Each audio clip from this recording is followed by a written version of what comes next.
This is not financial advice.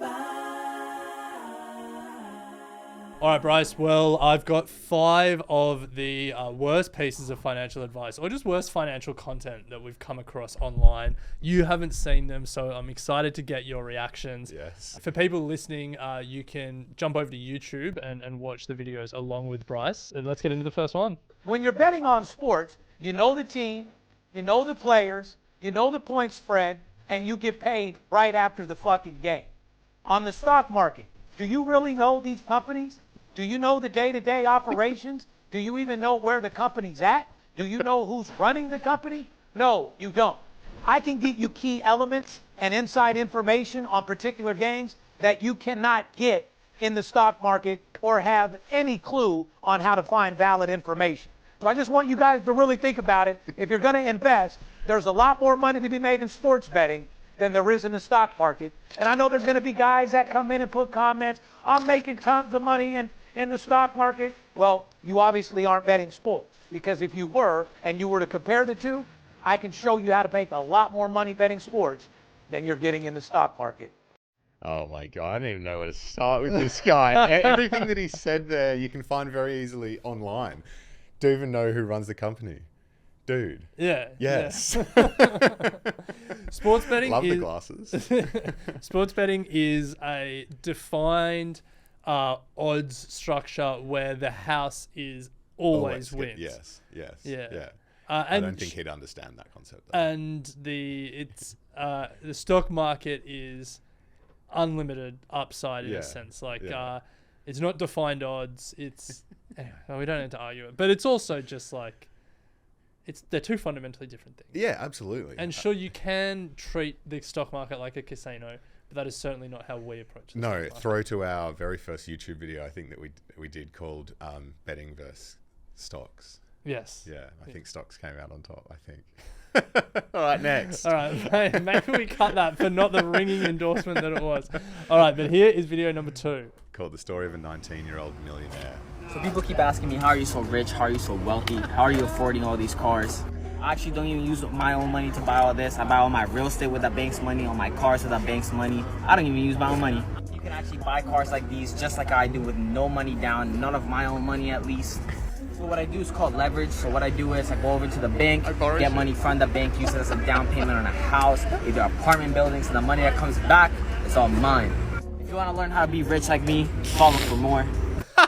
All right, I don't think this guy owns any of those cars. No, definitely No not. way. Well, that's always the way with these people. I reckon we should do a parody video like this. He's got a shitty white shirt on. He's walking around in a car park with a couple of power cars. The thing though is people don't get the sarcasm online because like. Is he meant to be sarcastic? No. Okay, This is what I see on TikTok every day. Yeah. His thing is go to the bank and borrow money. His thing is borrow heaps of money. Yeah. Borrow heaps of money. No.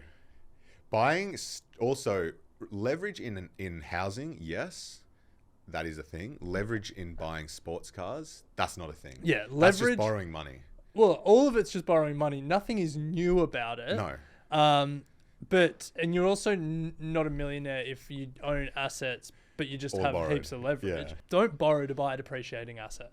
Of all the problems with America's financial system, the fact that it's such a car loan culture over there and everyone borrows so much at high rates of interest to buy depreciating assets kills me. Just kills me. Some people think housing's depreciating, which it could be. Not in Australia. Not in Australia.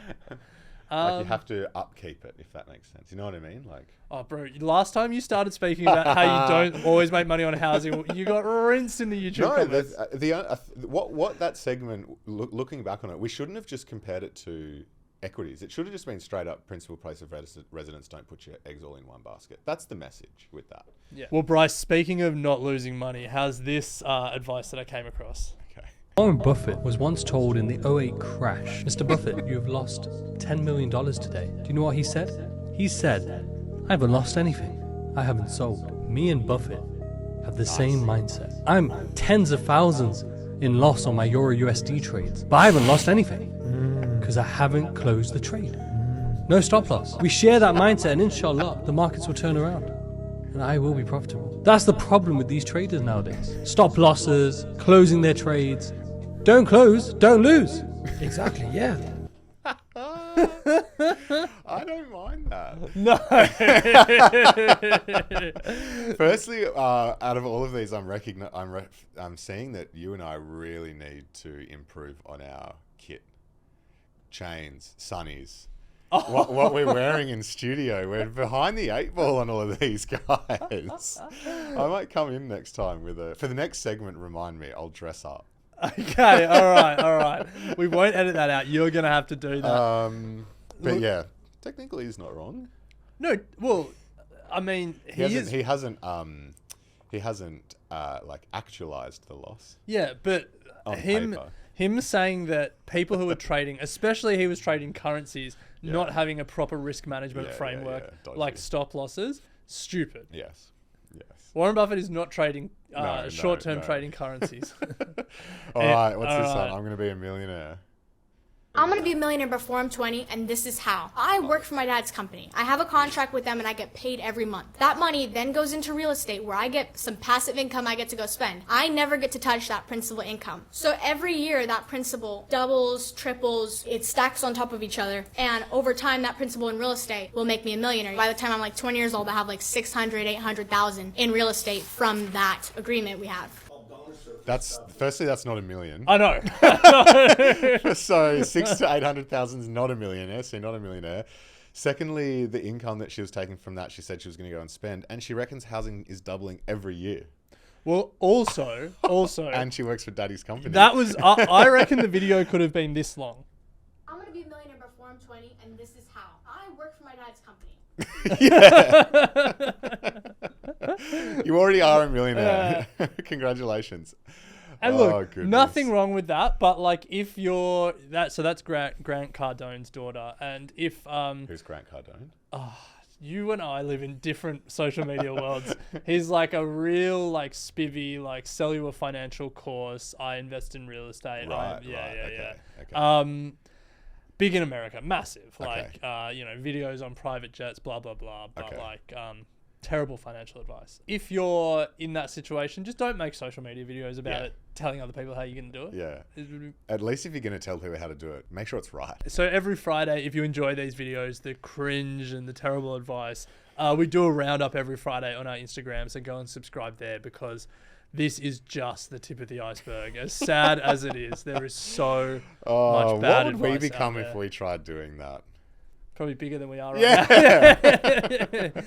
Anyway, look, I think goodness. that does it for today. If you want some general financial advice that isn't in that style, head over to our sister podcast, Get Started Investing.